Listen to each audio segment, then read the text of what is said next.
Bueno, pues esta emisión más de Política sin corbatas y pues con el hecho de que si bien se dice política, no es tanto política, sino, o bien sí política, pero tomada como un contexto muy general de lo que podrían ser políticas culturales, políticas sociales y de diferente índole. Y por eso hoy me da mucho gusto recibir aquí en este espacio a un buen amigo de hace mucho tiempo, conocido de hace muchos años, una persona que se ha comprometido de manera absoluta, me consta, con los temas culturales, de conservación de tradiciones aquí en Oaxaca, y que eso lo ha llevado a tener un gran reconocimiento y muy merecido. Me da mucho gusto recibir aquí a Fernando Rosales. Fernando, muy bienvenido. Muchas gracias, Jaime. Pues sí, la amistad durante tantos años también del aspecto cultural conocemos desde aquello les decía a tu hijo de los 450 aniversario de la ciudad. Cuando comenzamos con el licenciado García Manzano y todas estas situaciones que se dieron como inicio primario de todas estas cuestiones de este carácter y de este volumen y de esta necesidad de hacer cultura en grandes volúmenes, pues nos llevó a conocernos bien y lógicamente a tener expectativas que nunca pensamos que llegara y hasta dónde va en este momento. Fernando, yo creo que ahora que vemos Guelaguetza y luego que tenemos oportunidad de ver comparativos con otros lados, ¿no? Que luego nos llevan mucho con Michoacán y algunas otras zonas. Híjole, yo creo que Oaxaca se dice recurrentemente y hasta suena trillado. Tiene una gran cultura, tiene no sé qué, pero es que sí la tiene. Y ahora que vemos festividades de Guelaguetza, ¿no? Y de otra índole que se están dando, hay una representación importante de este espectáculo que se conoce como Donají la leyenda, que ya hablaremos un poquito adelante, ya de manera específica, en donde tú eres uno de los fundadores ampliamente reconocidos de esta representación, pero yo quisiera un poquito ahondar antes en lo que era el panorama en Oaxaca antes de la conquista española, porque Donají nos habla de eso. Sí, claro. Entonces, sabemos que hubo culturas aquí, la mixteca, la zapoteca, que se asentaron, que entraron en guerras, que luego tuvieron acuerdos, y que es de esta parte de donde ustedes, quienes han forjado este espectáculo, pues jalaron mucho de lo que hay ahí. ¿Cuál es la referencia que tú tendrías con la que podríamos empezar esta plática, que tú le puedes comentar a la gente que puede estar viendo? A ver, los mixtecas, ¿qué onda? Los zapotecas, sí, claro. ¿Qué onda en esos tiempos? Pues la referencia que tenemos es lo que tenemos en escritura, lo que hemos leído, de lo que nos abrevamos para poder hacer un guión de esta naturaleza, de lo mucho o lo poco que hay, de las diferentes formas de expresión en relación con una leyenda como es esta. Una leyenda que, pues lógicamente, de transmisión personal, de transmisión de la palabra, y asentada en los que escribieron algo de esto, pues de eso nos metimos a estudiar para poder hacer un guioncito primeramente muy primario, y de ahí lógicamente que nos llevó mucho tiempo investigar porque hay muchas formas de expresión en referencia a la llegada, a la forma, a la manera como se concebía esta idiosincrasia de esos dos pueblos, de las luchas, de las formas de conquista, de la manera de cómo convivir. Y eso nos lleva a una leyenda que surge y que lógicamente la tenemos ahí. Y esa fue nuestra referencia. Aquí hablamos de que, ya entrando al tema de Donají, hablamos de una leyenda que nos refiere a la hija del rey zapoteca y a la hija del rey mixteca, Nucano y Donají. ¿Existieron estos personajes, Fernando? Pues la leyenda nos dice que sí existieron, que supuestamente hay una tumba hasta de Donají en Cuilapán de Guerrero. Ahí está una tumba físicamente, pero hay cosas que nos dicen que pues no existieron, que es una leyenda. A un principio del espectáculo encontramos algo relacionado con este tipo de manifestaciones del doctor Jorge Pérez Guerrero. Y nos describe exactamente lo que corresponde a la leyenda, lo que corresponde a este tipo de situaciones en cuanto a los pueblos, cómo hacen para que podamos rehacernos, reagruparnos, querernos, realizarnos a través de este tipo de manifestaciones poéticas y como consecuencia pues está en el ambiente. Por eso Don Ají se conoce como esto, como Don Ají, la leyenda, es una tradición más que historia. Y como consecuencia, pues habrá muchos textos por ahí que la gente los podrá ver, pero son textos que son palabras más, palabras menos. Digamos que es más poética la existencia. Así es. No tanto histórica. Así es. ¿Qué reflejaría, Don Ají? ¿Qué intentaron ustedes que crearon esta representación? ¿Qué es lo que le quisieron llevarle a la gente que la pueda ver, tanto por televisión, en alguna parte del mundo, donde ya también ha trascendido? Se puede ver por redes, hay videos grabados. ¿Qué es lo que le estarían llevando a la gente, ustedes que crearon?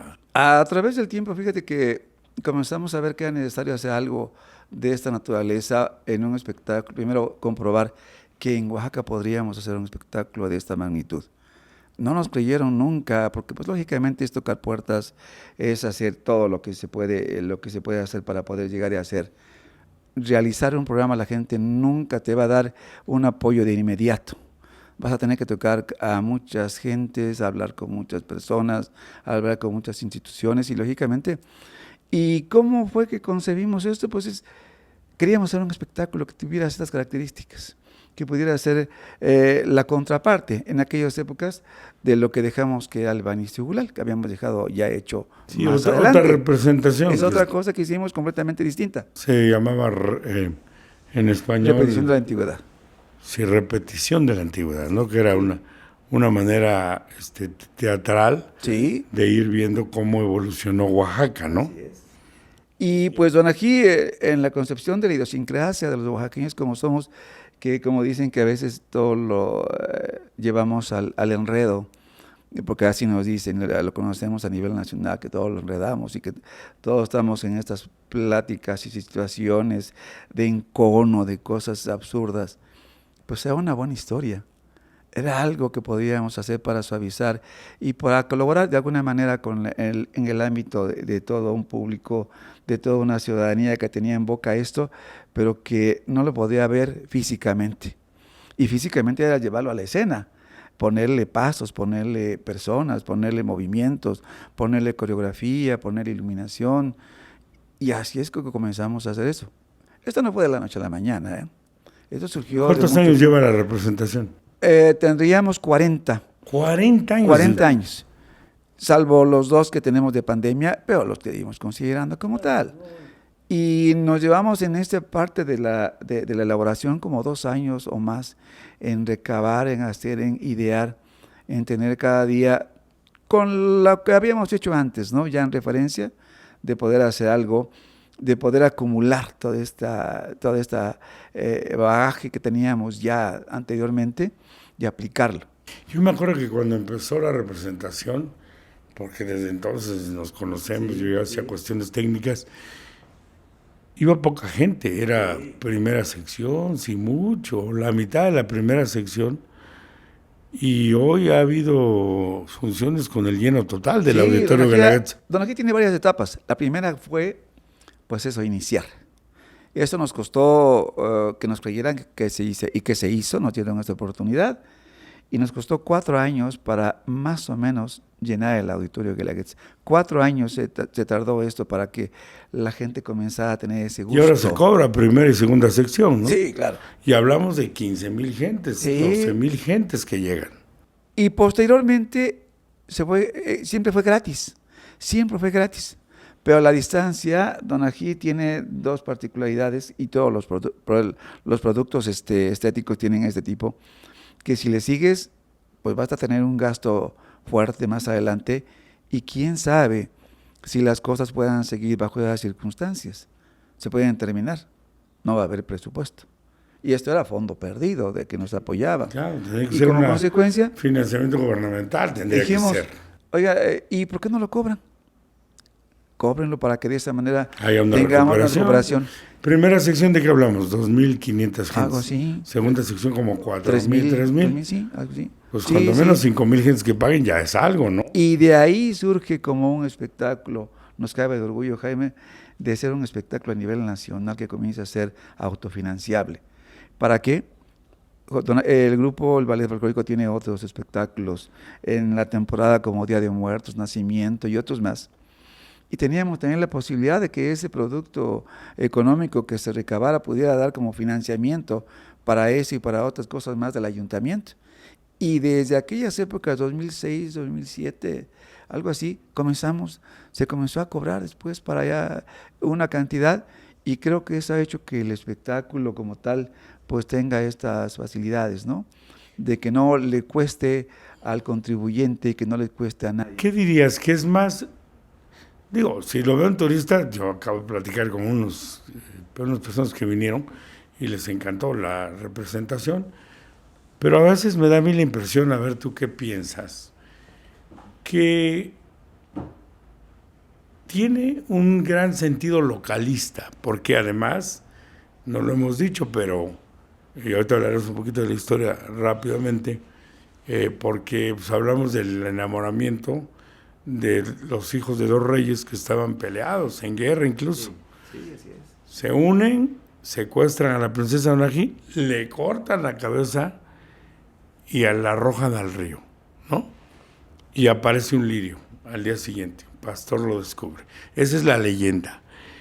Y luego se vuelve el escudo del ayuntamiento de Oaxaca de Juárez, la cabeza de Donají, con el lirio, hasta la fecha.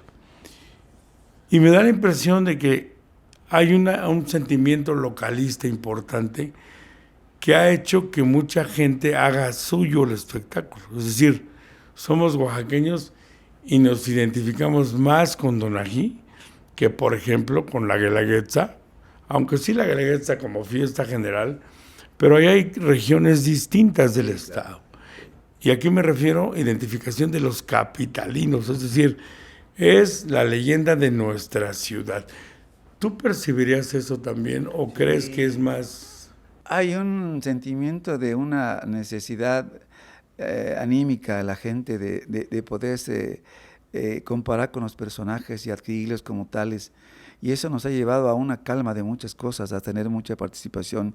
Y creo que de alguna forma esto ha ocasionado que esta leyenda urbana nos dé esta particularidad como una aportación de la ciudad de Oaxaca hacia el mundo en referencia a esa parte de valores y sentimientos que tenemos.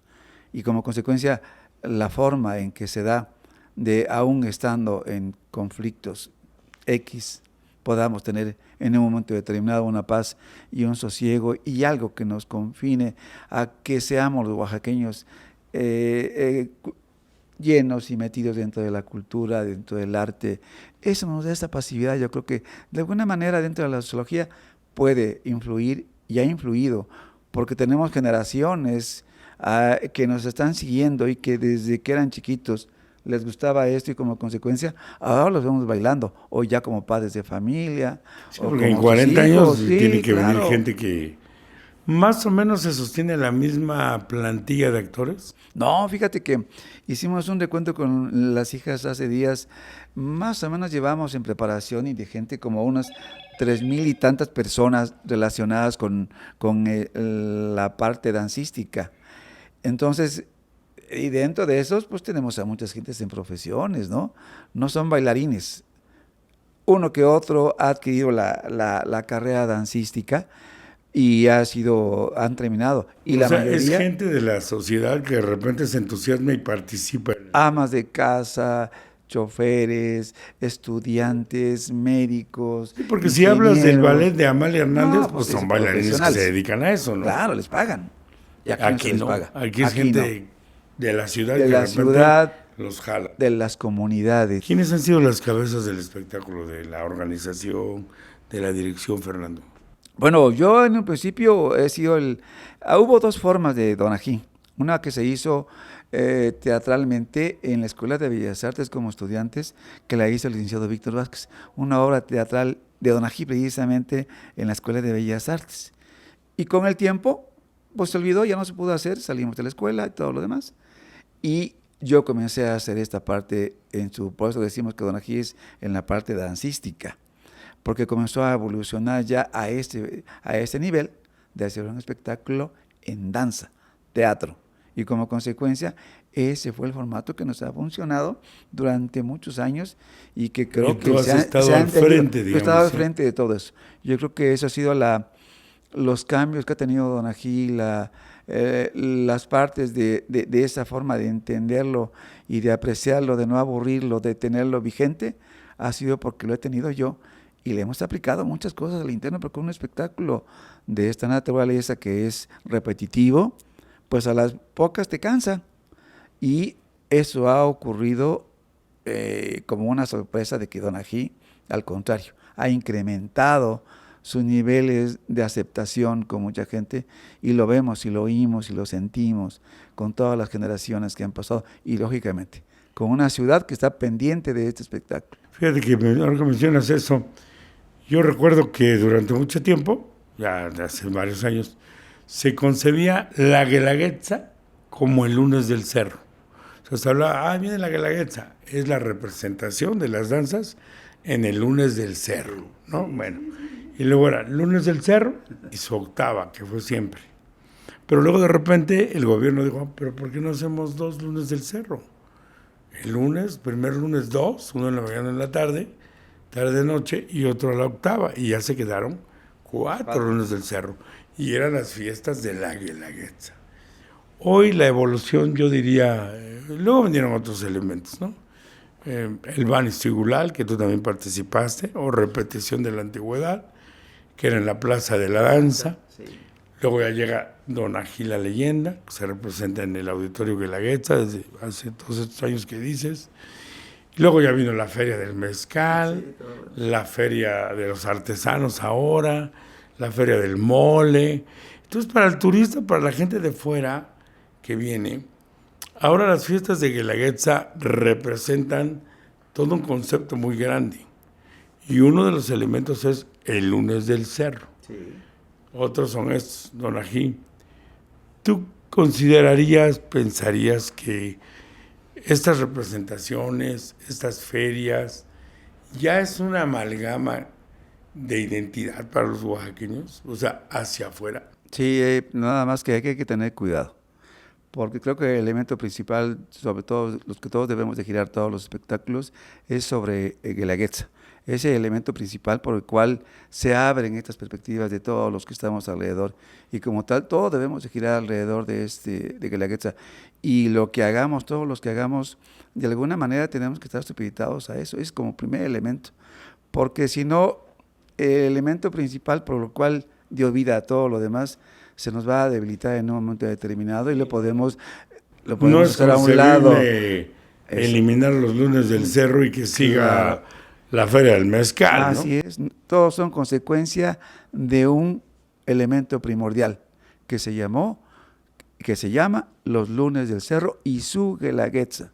Eso es principalmente la parte fundamental, esencial de todas las festividades que dan como consecuencia a todo este mes de Guelaguetza ahora y que puede ser para mucho más. Si lo perdemos de vista, nos vamos a perder en ese mar de situación. Por ahí, entrando a estos temas con anterioridad, siempre me han dicho que, bueno, no siempre me han dicho, yo he platicado con eruditos del tema y comentan que Guelaguetza no tiene la palabra Guelaguetza no tiene una traducción exacta, habla de ofrenda y ayuda mutua. Es la relación de los oaxaqueños en sus comunidades, con el tequio, que es trabajo sin remuneración, con que cuando en los pueblos de Oaxaca una persona fallece, van los de la comunidad y ayudan a los familiares, ¿no? Al velorio, a financiar gastos, comida, en las festividades, pero luego esa persona que recibió la ayuda queda moralmente obligada a ayudar cuando a otro. La reciprocidad. Y que eso es la Guelaguetza, ¿no? Esa convivencia, aunado a la mística musical. O sea, eso sí me consta, los oaxaqueños tenemos, me incluyo, la música no como algo de diversión, es parte intrínseca de nuestra manera de ser, de expresarnos, en las bodas, en los velorios, en los rituales, ¿no? Hay una mística interesantísima. Y todo eso es Guelaguetza, o sea, todo va siendo la Guelaguetza. Y de repente La representación de los Lunes del Cerro, el antecedente que tiene, es cuando se destruye la ciudad en un temblor, hace como 80 años por ahí. Y entonces, ¿qué podemos hacer? Y empiezan a generar una representación que jalara al turismo. Así es. Hasta que de repente ya se construye el auditorio, o sea, se allá en la rotonda de la sociedad. Fíjate qué tradición y qué cosas tan extraordinarias tenemos ligadas. Y tiene un gran valor, Fernando, que se ha venido a decir que es la fiesta más esplendorosa de América Latina, porque los que vienen a bailar son de las regiones de las que vienen, no son ballet folclórico, no son bailarines profesionales, es como lo que dices, jalamos en la representación de Don Ají a ciudadanos, ellos jalan a sus gentes que normalmente realizan esos bailes, que se vuelven parte de una idiosincrasia del lugar, la música igual. Esto, Fernando, ¿qué tanto has sentido tú? Porque yo a ti te considero no nada más un experto en el tema de Don Ají, sino que has estado involucrado en la cultura en muchos ámbitos, has trabajado en la Dirección de Cultura, las Secretarías de Cultura. ¿Qué tanto coopera el gobierno en mantener las tradiciones, en rescatarlas? ¿Y qué tanto debería cooperar? Es decir, ¿sí está bien? Sí. Te comento porque acaban de eliminar al Comité de Autenticidad, que era el que iba a revisar que fueran grupos originarios. Dijeron, no, pues, no sé qué metieron este año, pero se quitó y se quedó. Esta forma que hoy traerán. ¿Qué tanto debe involucrarse el gobierno? ¿Es bueno? ¿Es malo? Yo creo que tiene que tener mucho cuidado. Yo desde hace muchos años, desde que inicié en esto de Guelaguetza, pues yo comencé yendo a Lunes del Cerro por necesidad de pertenencia a un grupo folclórico de la universidad. Y me daban chance con el licenciado García Manzano de ir cuando todavía estaba en ciernes el auditorio. Todavía había un entarimado que se hacía y se cercaba con carrizo. Yo iba por estar a poner sillas, a ayudar a poner sillas. Y de ahí el involucramiento era, después invitan a pertenecer a parte de la organización y ya dentro de la universidad conozco a García Manzano y me involucro y comienza la vida dentro de esto como gente que me gustaba la parte de la danza tradicional. Yo creo que aquí hay que tener mucho cuidado y desde que yo estuve en cultura me di cuenta de que si no retroalimentamos con cuestiones específicas la danza, porque lo que estamos viendo es una representación de danzas y bailes tradicionales en las comunidades. Y creo que una Secretaría de Cultura de siempre ya debería tener hace muchos años una dirección que se abocara a la conservación para tener todo este patrimonio cultural. No la tiene. Que se nos está yendo de las manos. Los maestros tradicionales, los maestros de los pueblos, los maestros que hacían, los que se involucraban, muchos ya desaparecieron, muchos se están yendo. Estamos terminando esta vida cultural dentro de esto que nos ha apasionado, que es la Guelaguetza. Si no cuidamos eso, tendremos representaciones de tipo escolar, representaciones con gente, como puede estar, y como estuvimos luchando con el comité, que no fueran gentes académicas que nos vinieran a poner de otros estados, como está aconteciendo, de que vienen de otros lugares a montarnos a nosotros cosas, a nuestros pueblos, a nuestras comunidades. Debe ser cultura viva.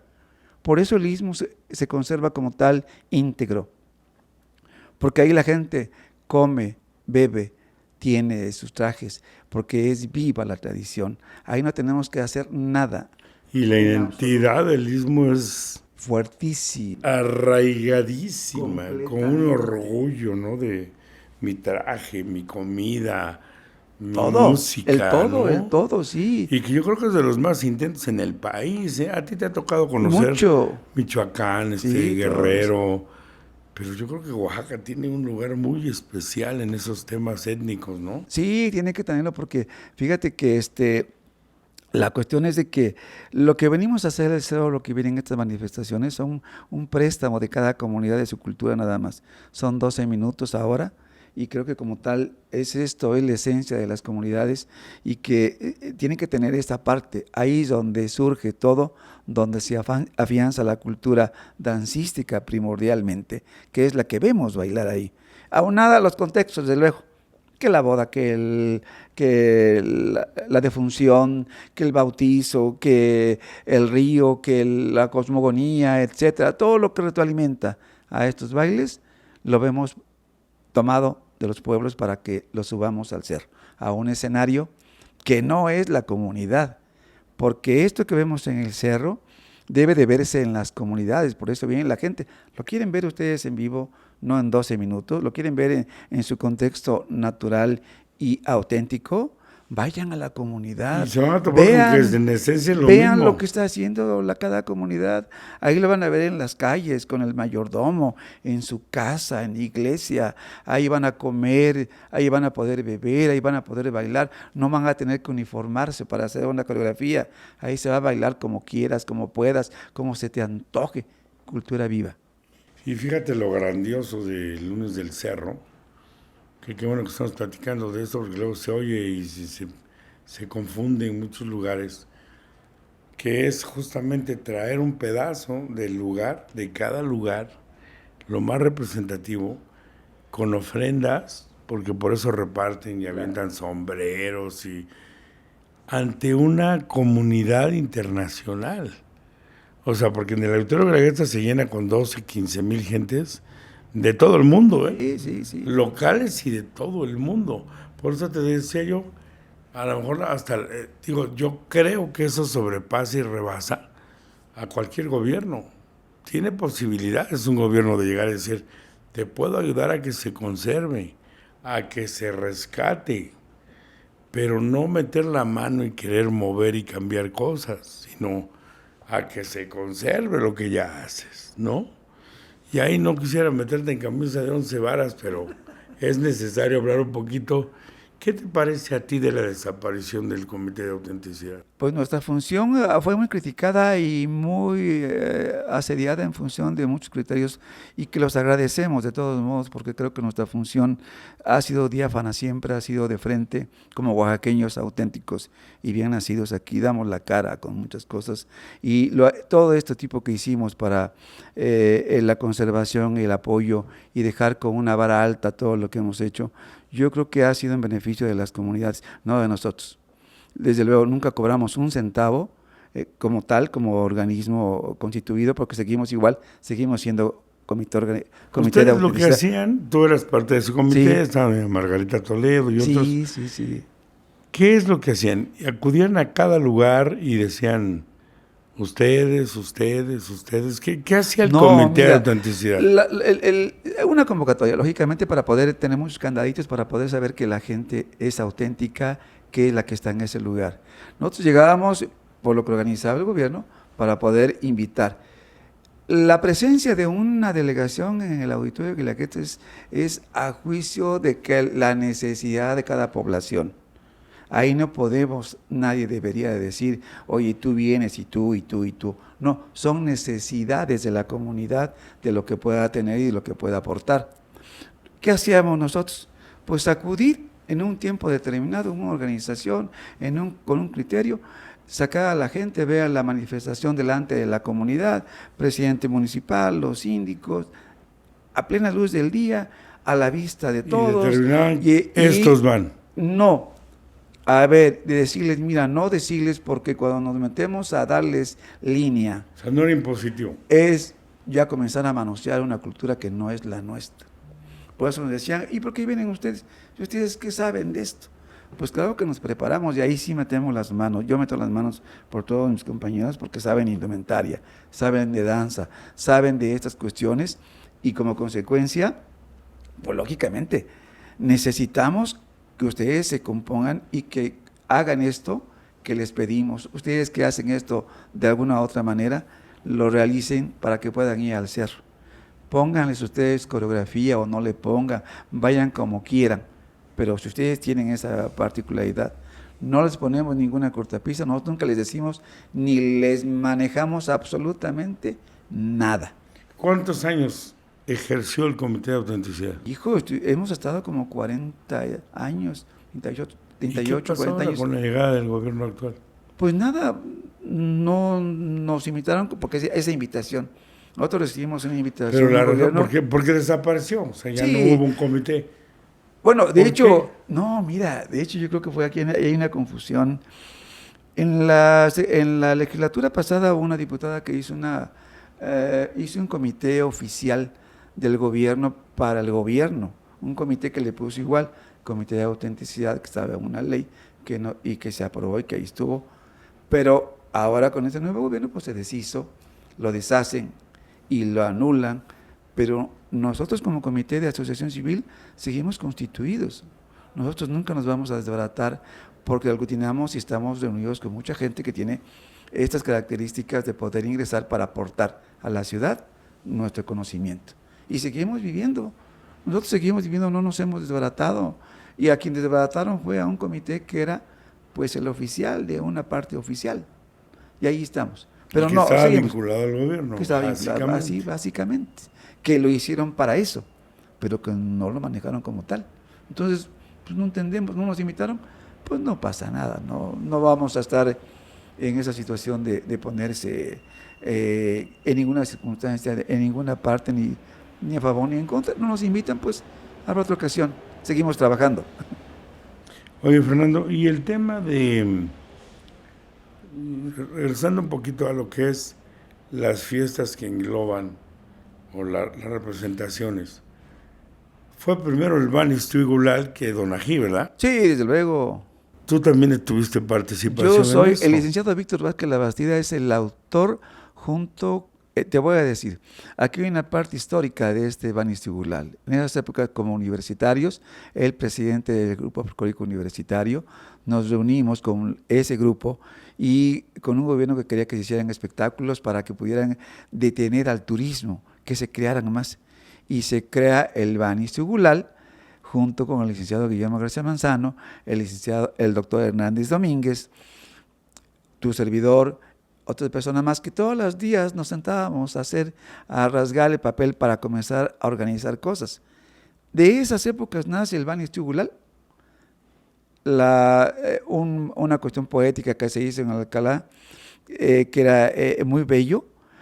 Nace la calenda monumental, nacen como 4 o 5 espectáculos masivos, de los cuales el que queda nada más sería, pues lógicamente, el Banis Tugulal. ¿Es zapoteca el nombre? Sí. Bani Istui Gulal. Según lo que en aquellas épocas le comenta un artesano al licenciado García Manzano, que todavía estaban las oficinas en gobierno del Estado. De ahí surge esta parte de este nombre como tal. Y así se llevó. Y lógicamente, un espectáculo que tenía que ser al aire libre. ¿Y pues dónde? Pues en la Plaza de la Danza. Y se ideó, como nunca, el primer espectáculo creativo en espacio abierto. Porque lógicamente lo más fácil de hacer un espectáculo es en un espacio cerrado. En un espacio cerrado tienes todas las posibilidades de hacerlo. Llovía de repente. Siempre. Ahí en Donají, en Caía el Mojado, aguacerón. y todo, no, Que hombre. además Donají comenzó cuando el Sí, auditorio Grandeza no tenía techo. Velaria. Sí. Nos mojábamos todos ahí, público, actores y técnicos, todo mundo nos mojábamos porque caían los aguaceros. En alguna ocasión se ponían todos los equipos que ponían ustedes en el auditorio, el sonido y todo, y comienza a caer un aguacero terrible y espantoso, con tormentas, con rayos, y pues dijeron se va a suspender, y estaba Gustavo Pérez Jiménez, y entonces me dice, no, se va a suspender, porque esto es peligrosísimo por las conexiones de luz que se protegían, pero a la gente pues tenía que hacerse. Y pues dijimos, ¿qué hacemos? Y pues llegó que nos pusieron a la policía, nos confinaron todas las cosas, y nos pusimos de acuerdo con todos. Oigan, se va a suspender Donají, está el auditorio lleno, la gente tiene horas sentadas aquí mojándose, y bajamos a los camerinos que estaban inundados, y le decimos a los muchachos, pasa esto, ¿qué hacemos? Bailamos. ¿Seguro? Bailamos. Y estaban las puertas con guardias. Salimos todos, y Gustavo se puso de acuerdo contigo, no sé con quién, y comienza la música. Y en medio de esas circunstancias, se bailó Donají en circunstancias de este tipo, de no dejarnos bailar porque nos hacían responsables de lo que pudiera ocurrir con toda la gente. Esa fue memorable porque te digo que nunca creímos que la gente se iba a quedar en un auditorio bajo esas circunstancias. Era terrorífica las lluvias antes. Te digo que a mí me late que es una cuestión de una identificación, de sentir, es que es mi espectáculo, vengo a verlo. Porque acuérdate que al principio iba mucha gente de Oaxaca, ahora ya llega turismo de todas partes, pero en un principio estaba muy concentrado al oaxaqueño. Sí, sí. Y el Bani igual, la Y- Plaza de la Danza se retacaba de gente. Sí. ¿Qué pasó con el Bani, hombre? Que ya ves que hay... Pues entró en conflictos, ¿no? Nosotros salimos de la universidad y te quiero decir que como gente que hicimos este espectáculo dejamos para la universidad, con gente de la universidad, con este grupo que siguió. Por las cuestiones políticas nos dividimos, nos salimos, lo dejamos y se quedó para la universidad. Lo siguió manejando este grupo, los elementos que ahora lo hicieron disque suyo, lo ponen en derechos de autoría. Pero nosotros dejamos ese programa para beneficio de la Universidad Benito Juárez de Oaxaca. No teníamos la malicia de poder decir, vamos a patentarlo. No, nada, para nada. Yo tengo las investigaciones que hicimos, porque yo hice una investigación en México de la cuestión dancística. Tenemos todos los documentos de todo lo que se hizo, cómo se hizo. Yo ideé parte del vestuario, yo ideé las coreografías. Con Víctor hicimos, con el doctor hicimos todo el texto literario. Era una cantidad de gente que estábamos en esos rollos para hacer el Bani Ixtiugulal como tal. Y se quedó y lo patentan como suyo, supuestamente, y ahí lo tienen. Desde entonces ahí Ya no se presentó. a la Ahora Seca y la Meca, no decían sé qué que se iba a pasa. presentar en esta época, ya no, porque creo que siguieron en el conflicto. Pero para la gente que no lo sepa, que esté viendo el Bani Ixtiugulal o repetición de la antigüedad en español, es una justamente representación desde la época prehispánica, cómo va evolucionando la ciudad hasta la época donde salen, que se usaban los bombines y todo esto, ¿no? Y llega a la época contemporánea. Descansa en paz el licenciado Pérez Guerrero, Sí, que era la voz. Gustavo Pérez Jiménez. Gustavo Pérez Todos. Jiménez, no Pérez Guerrero. Sí. Gustavo Pérez Jiménez era la voz ahí impostada, extraordinaria. Y de repente, ¿cómo surgió que Arturo Ochoa apareció él manejando el grupo del Bani? Estando como grupo folclórico universitario, él jugaba básquetbol y con otros compañeros que eran sus amigos, y él no era universitario. Entonces llegamos a la universidad y lo invitan a que por la altura tuviera un personaje preponderante como un sacerdote. Y por estatutos no podía ser miembro de la universidad ni pertenecer, porque por estatutos nada más pertenecíamos a los universitarios. Pero se le invita en buenas lides y pues, comienza a colaborar con nosotros. Y con el tiempo, pues se hace parte de la misma comunidad que salíamos a muchos lados con este grupo folclórico universitario, que hasta la fecha nos seguimos reuniendo y nos seguimos viendo, desayunando y comiendo, te lo quiero decir. Y entonces dejamos esto, se quedan ellos y con directivas, diversas directivas, van buscando la forma políticamente hasta que sacan el Bani Ixtiugulal de la universidad y lo ponen como suyo. Hasta ese momento se acaba el Bani Ixtiugulal para la universidad y se convierte en algo particular. Y siguen en litigios y siguieron con cosas y luego se pelearon entre los familiares.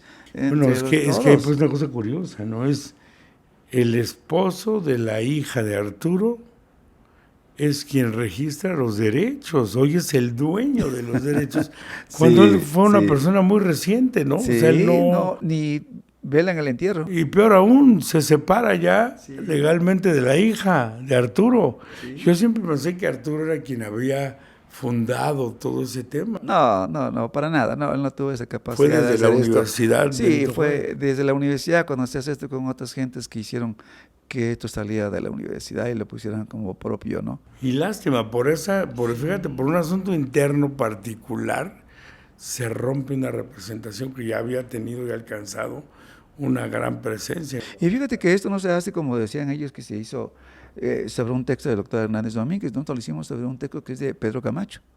Es un librito insignificante que si lo ves dices, ¿cómo vas a poder hacer? De ahí lo sacamos, porque de ese libro el doctor Hernández Domínguez tiene dos épocas, la época de la prehispánica y la época de la colonia. Las demás se inventaron.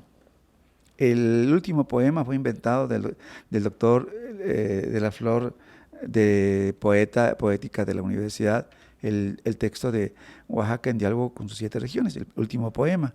Y la otra parte la inventamos para hacer las 4 épocas, la época actual y la época contemporánea. La época contemporánea sería la Guelaguetza, pero se transforma en un poema que da como consecuencia las 4 épocas. Porque en el libro que dicen supuestamente que de donde ellos lo hicieron, no se hace de ahí el vanistibular. Ahí nada más vienen 2 épocas. Las otras 2 se inventaron también para hacer el cuadro, las 4 épocas de este espectáculo. Sí, que se va representando por Así épocas es. justamente, Sí, retomando la antigüedad hasta la modernidad. así es. Pues eso es muy interesante. Fernando, pues ya prácticamente para terminar esta charla, te agradezco mucho. ¿Qué ves para adelante? Es decir, ¿tienes esperanza de que todo esto se asiente más? Ahorita, repito, ya se hizo una fiesta mucho más grande, sí. Ya tiene muchos elementos de comercialización, ¿no? Lo del mezcal, las artesanías, ya los elementos no son nada más de rescate y conservación cultural, ya entraron elementos comerciales y de otra índole. Sí.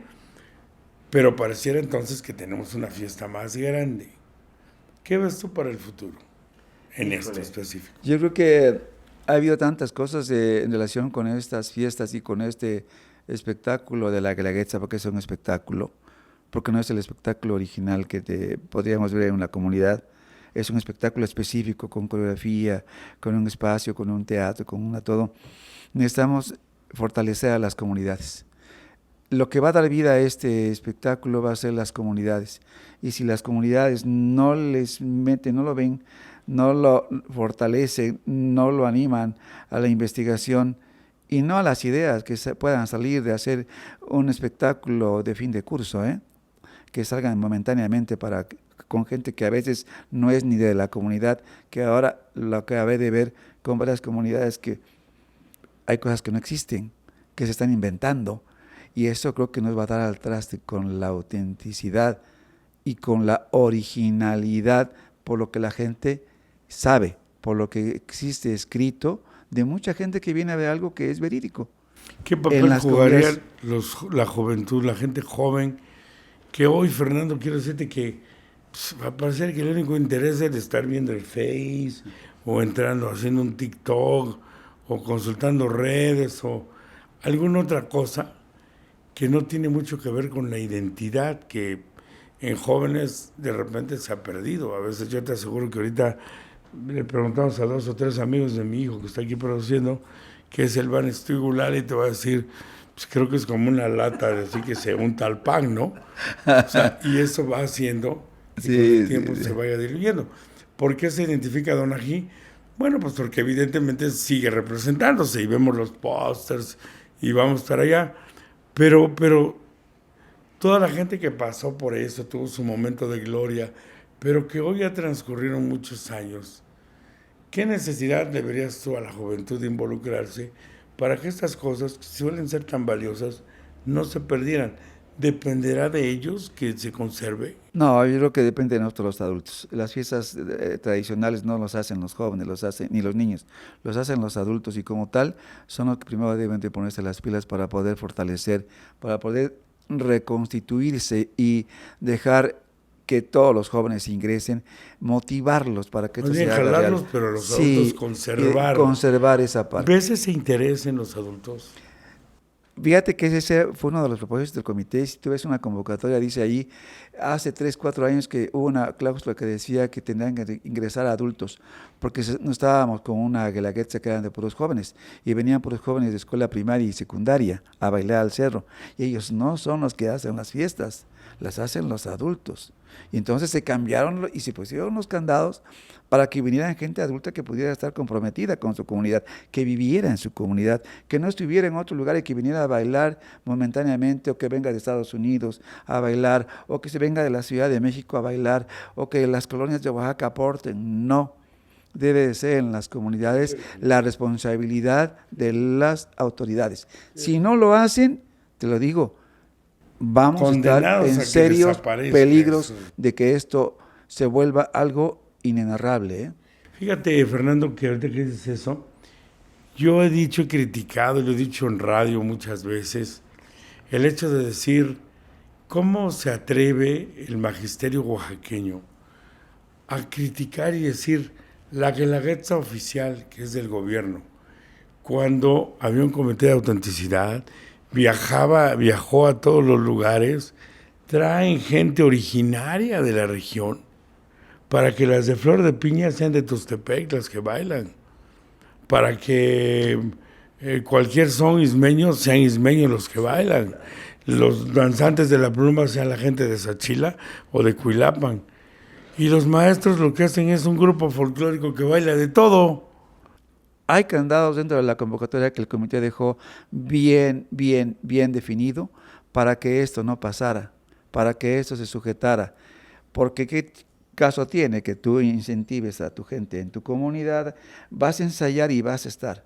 Ah, pero el compadre y la comadre que vienen de tal lugar, de tal país y de tal forma, sí son paisanos, pero hay un grupo que está trabajando y cuando ven, tú te sales porque viene fulanito y tú te haces para allá y baila el otro y baila el otro y baila quién sabe. Llegó mi madrina que vive en Carolina del Norte desde hace 30 años. Sí, es muy valioso la cooperación, pero creo que ahí es donde radica el poder tener volver a reconstruir y a fortalecer a través de las autoridades que tienen en su espalda el gran peso de su cultura, porque si no, nos vamos a quedar sin nada.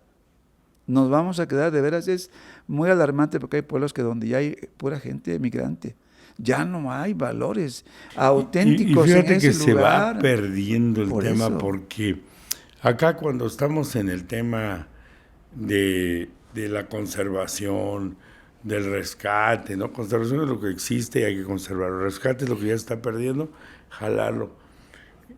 Y de repente, repito, ¿no? Primero los chavos, ve uno ahí que va de los teléfonos y los juegos.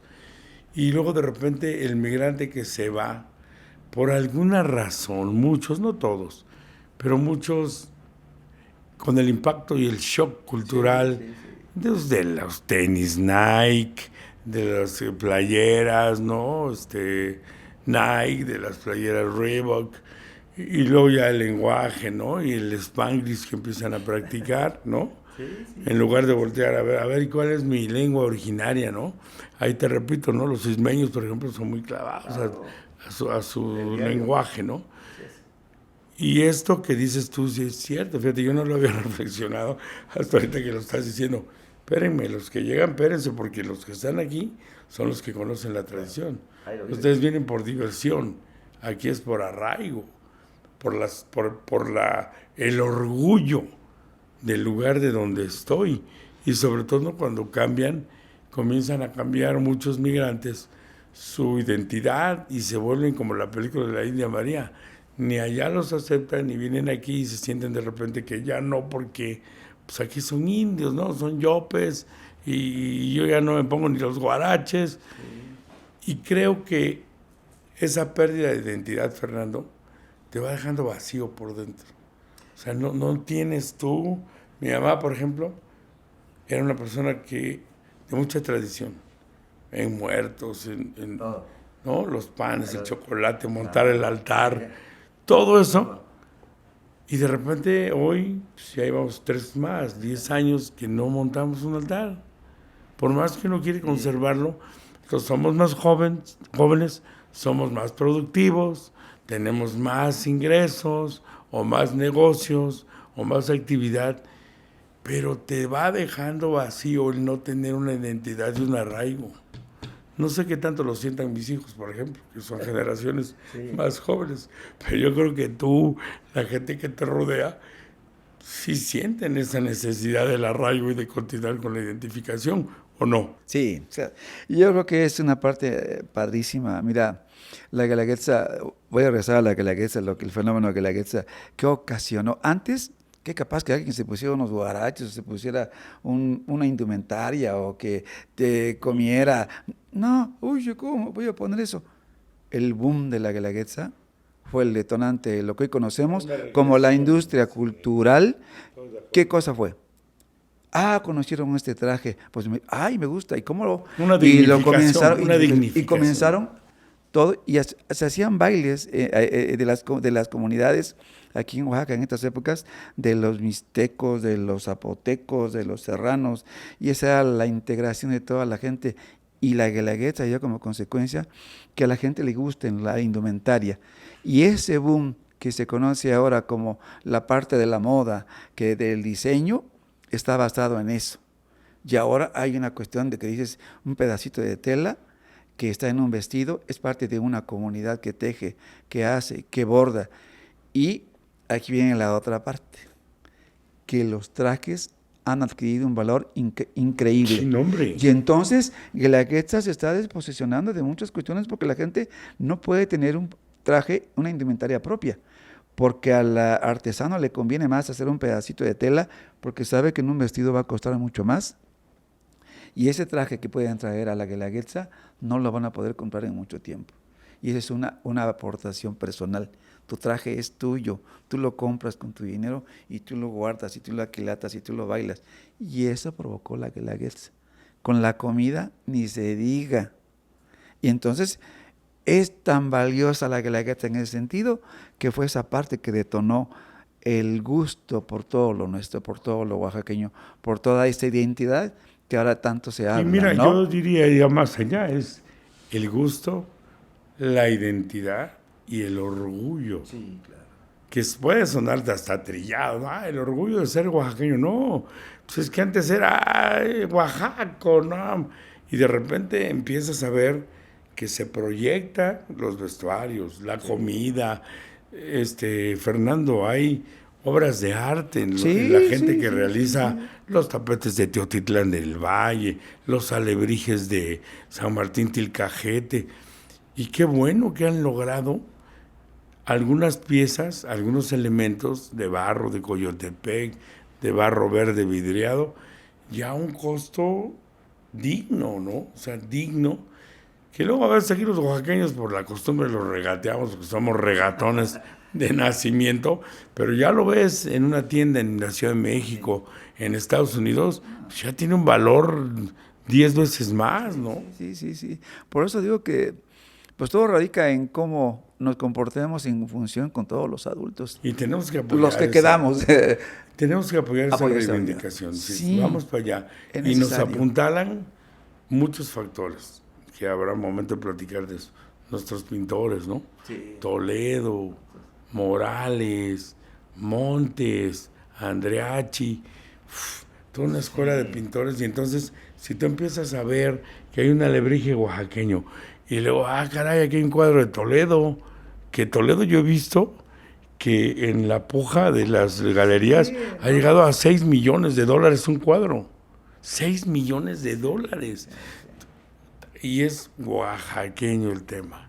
Tenemos que aprovechar A ese mí me da boom, mucho coraje a Fernando. veces que llego a muchos museos del país y he visto en otros lugares, en otros estados, colecciones de máscaras y vas a ese centro y ves la colección de máscaras que hay y dices, este es de la danza de la costa, este es de, los de tal parte, este es de esto. Enorme la pared de máscaras. Y vienes a Oaxaca, ¿dónde No hay. veo ese acervo de máscaras Esos de para los la diablos danza? tienen una demanda, No, pero tienes tremenda. razón, y no lo Y tenemos no los acá. tenemos. Tenemos, Vestuario bellísimo, que ahí tenemos un museo aquí, tenemos compañeras del comité que tienen una colección de trajes indígenas, ¿eh? Porque ese es otro rollo, los trajes que son indígenas y los trajes que son mestizos. Ese es otro estudio. Es un estudio profundísimo que hay que hacer sesiones para definir qué son los trajes para que la gente sepa exactamente qué traje se está portando y de qué manera debe de hacerlo. Y cómo va la trenza, que si se pone con muchos listones, cuando es ya algo que no debe de ser. Eso debe de haber todavía. Eso es lo que necesitamos de ver. Si no tenemos, te digo, es muy triste lo que nos va a ocurrir. Fernando, pues te agradezco mucho tus minutos, que ha sido muy agradable que podamos recordar algunos tiempos, platicar de algunos temas. Yo te pediría si nos terminamos con algún mensaje, bueno, más que mensaje, una recomendación algo que le puedas decir tanto a las generaciones que vienen como a la propia gente que tú dices, es que nosotros también tenemos que involucrarlos. Que le digas para hacer esta conservación de nuestra cultura, Fernando. Sí, yo creo que hay una limitante en ese sentido. Mucha gente dice, no, yo no voy a entrar porque no, ya tengo tantos años y yo creo que no hay nada como intentarlo. Yo tengo en mi agrupación a madres de familia con sus hijas bailando, ¿eh? De esa naturaleza, ¿eh? Tengo a gente, yo nunca discrimino a nadie porque tenga ciertas características. He tenido a gente sin las cuestiones del habla y del oído y han sido excelentes, se han recuperado. Y creo que ahí radica el intentarlo. El oaxaqueño es muy dado a veces yo cuando estudiaba, a hacerme un ladito porque así me sentía todo chiquito. Pero no, creo que no, es intentarlo, decir, quiero hacerlo, voy a comprometer a hacerlo y a aventarse, preguntar y a hacer el intento para que todo esto cambie de una manera radical. Nuestras cosas culturales tienen un gran valor, Fernando, ¿no? Gracias, Fernando Rosales. Con mucho gusto. Un verdadero gusto. Jaime.